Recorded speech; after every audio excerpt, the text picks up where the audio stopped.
नमस्कार, हल्ला बोल टीवी देख रहे हैं आप। मैं हूं असद अली।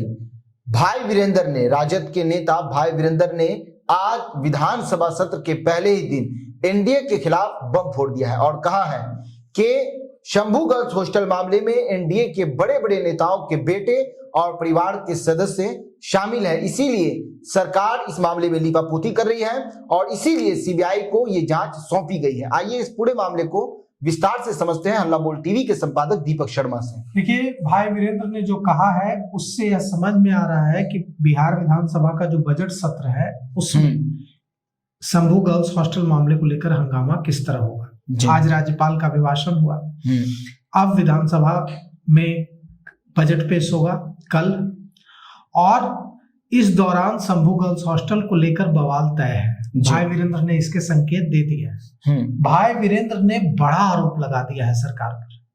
भाई राष्ट्रीय जनता दल के वरिष्ठ विधायक भाई वीरेंद्र ने कहा है कि एकदम साफ है कि शंभू गर्ल्स हॉस्टल कांड में एनडीए के बड़े नेताओं के बेटे और परिवार के दूसरे सदस्य शामिल हैं और उन्हें बचाने के लिए पूरी लीपापोती पुलिस ने की है।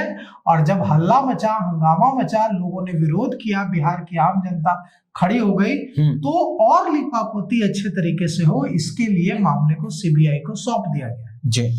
अब यह बड़ा आरोप है बिल्कुल, और जो भाई वीरेंद्र ने लगाया है, और भाई वीरेंद्र ने एक इशारा भी दिया है।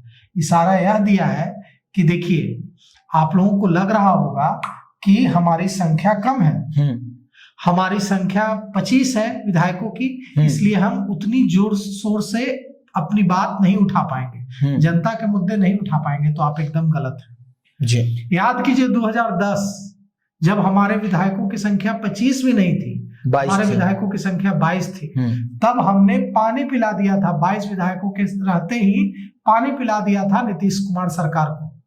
और वही रूप हम लोग इस बार शंभू गर्ल्स हॉस्टल को लेकर, शंभू गर्ल्स हॉस्टल केस को लेकर दिखाएंगे और बिहार विधानसभा में पूरे पुरजोर तरीके से इसे उठाएंगे। हम आपको सुनाते हैं कि भाई वीरेंद्र ने क्या कुछ कहा। पहला प्रारंभिक सत्र है। आज क्या होगा नहीं होगा आप सभी जानते हैं। शोक सभा होकर और अभिभाषण, सरकार ये अभिभाषण होगा वो खत्म हो जाएगा, और बजट सत्र जब बजट आएगा तो निश्चित रूप से बजट को देखकर हम देखेंगे कि उसमें क्या है नहीं है। और जिसे चूंकि केंद्र सरकार के बजट को मैंने देखा है, उसमें न नौजवानों के लिए, न छात्रों के लिए, न महिलाओं के लिए, न किसानों के लिए, न मजदूरों के लिए विशेष कोई बात की गई है। इसलिए हमको ऐसा लगता है घिसा पीटा या बजट होगा। ऐसी उम्मीद है जैसे केंद्र सरकार की है, वैसे ही यहाँ भी छल करने का काम किया जाएगा। देखिए, ऐसा है कि आप शायद उस समय नहीं होंगे पत्रकारिता में, जब मैं 10वें एमएलए था, उस समय में मात्र 22 एमएलए जीत कर आए थे, और इस बार तो 25 है। 22 में पानी पिलाए हुए थे नीतीश बाबू को, 25 में और पानी पिला देंगे। भैया नीट वाले मामले पे मैंने कहा कि नीट वाले मामले में लीपापोती करने का प्रयास किया जा रहा है, और सरकार कटघरे में खड़ी है नीट छात्रा के साथ, अभी भी उसके परिवार के परिजन के साथ। और बिहार का, ये देश का मामला है, महिलाओं का, लड़कियों का मामला है, उस पर सरकार राजनीति कर रही है।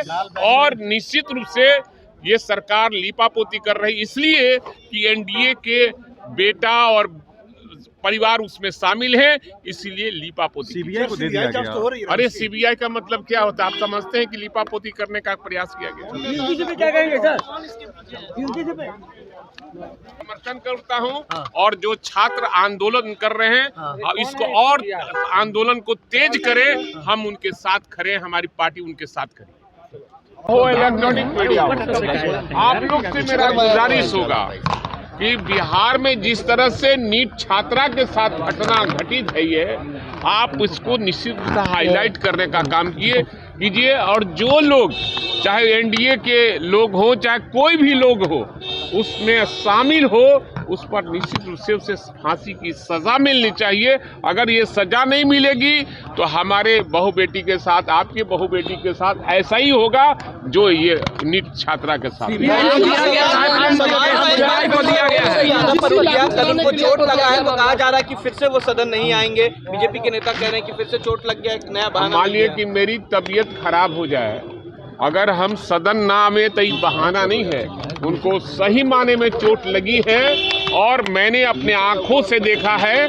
मैं गया हूं उनसे भेंट करने, उनका ऑपरेशन हुआ है अंगूठे का और वो ठीक रहेंगे, निश्चित रूप से सदन में आएंगे। लागू कराने के लिए पटना में प्रदर्शन है छात्र, मैं उनका समर्थन करता हूं, उसका समर्थन मैं। आम बजट हुआ है, दवा छात्रा के मामले पे क्या लगता है कि गृह मंत्री की जवाबदेही नहीं बनती है? देखिए, पूरी सरकार की जवाबदेही बनती है और पूरे सरकार कटघरे में है और सरकार कटघरे में जब खड़ी होती है तो उसको जवाब देना चाहिए निश्चित रूप से। सर, आम बजट हुआ, दवा सस्ता हो गया। अरे दवा सब नकली मिल रहा है ना, सब दवा नकली मिल रहा है बाजार में। और बड़े बड़े नेताओं की फैक्ट्री है, चाहे वो बिहार के बड़े नेता हो या बाहर के बड़े नेता, सबकी कंपनियां 2 नंबर की दवा चला रही है। और आप जिस रोग से ग्रसित हैं, आप उस रोग का दवा खाते हैं तो कम नहीं हो पाता। इसका मतलब क्या है? वो नकली दवा है और सरकार नकली दवा बेचकर अपना पीठ अपने से थपथपाना चाहती है। तो देखिए, भाई वीरेंद्र के तेवर देखकर आपको अंदाजा वही गया होगा कि आरजेडी की प्लानिंग क्या है। जी, आरजेडी की प्लानिंग शंभू गर्ल्स हॉस्टल कांड को इतना उठाने की है जिससे सरकार घिरा हुआ महसूस करे और सरकार को घेरने का कोई मौका इस सत्र में विपक्ष नहीं छोड़ने जा रहा है। अब सवाल ये उठता है कि सरकार इसका कैसे बचाव करेगी। तो सरकार ने बचाव के तो उपाय पहले ही कर लिए हैं और बिहार सरकार ने, नीतीश कुमार सरकार ने शंभू गर्ल्स हॉस्टल कांड की जांच की, सीबीआई जांच की सिफारिश कर दी है। अब यह मामला मुख्यमंत्री नीतीश कुमार ने सीबीआई जांच की सिफारिश की है। अब यह सिफारिश जाएगी गृह मंत्रालय, डीओपीटी से आ जाएगा यह केस सीबीआई डायरेक्टर को। सीबीआई डायरेक्टर यह तय करेंगे कि इस केस को एक्सेप्ट करना है या नहीं। अमूमन एक्सेप्ट हो ही जाता है, तो एक्सेप्ट हो जाएगा। उसके बाद सीबीआई डायरेक्टर यह तय करेंगे कि यह इस शंभू गर्ल्स हॉस्टल कांड की जांच सेंट्रल सीबीआई करेगी, दिल्ली की टीम करेगी या पटना यूनिट करेगी। अगर पटना यूनिट को जांच दी जाती है तो पटना यूनिट का कोई इंस्पेक्टर या कोई डीएसपी रैंक का अधिकारी इस केस का आईओ बनाया जाएगा और फिर वो फ्रेश एफआईआर दर्ज करेगा। सीबीआई पुराने एफआईआर पर मूव नहीं करती है, सीबीआई फ्रेश एफआईआर दर्ज करती है। तो फ्रेश एफआईआर दर्ज की जाएगी और उसके बाद तफ्तीश, वहां से सीबीआई का जो आईओ होगा वो केस से जुड़े तमाम फाइल, तमाम रिपोर्ट, तमाम पोस्टमार्टम मिश्रा, जो भी जांच सबूत, एविडेंस, सीसीटीवी फुटेज, तमाम चीजें हैंडओवर ले लेगा पुलिस और उसके बाद वहां से जांच वो शुरू करेगा। वो जहां जिनसे सस्पेक्ट्स हैं उनसे पूछताछ करेगा, इस मामले की जांच करेगा। अब देखिए सीबीआई को कितना वक्त लगता है। आज पटना हाई कोर्ट में भी रीट जो फाइल हुई है उस पर सुनवाई है, तो हम जल्द ही यह भी बताएंगे आपको कि उसमें क्या कुछ हुआ पटना हाई कोर्ट में, क्योंकि पटना हाई कोर्ट में पीड़िता के जो वकील हैं दिवाकर सिंह, उन्होंने रीट फाइल की है और वो बताएंगे इस मामले में कि न्यायालय ने क्या कहा। हम उनसे भी बात करेंगे। उनकी मांग है, रीट जो उन्होंने फाइल की है उनकी 2 मांगे हैं प्रमुख। पहली मांग है कि इस मामले की न्यायिक, मतलब पटना हाई कोर्ट के या सुप्रीम कोर्ट की निगरानी में जांच हो, मॉनिटरिंग में जांच हो।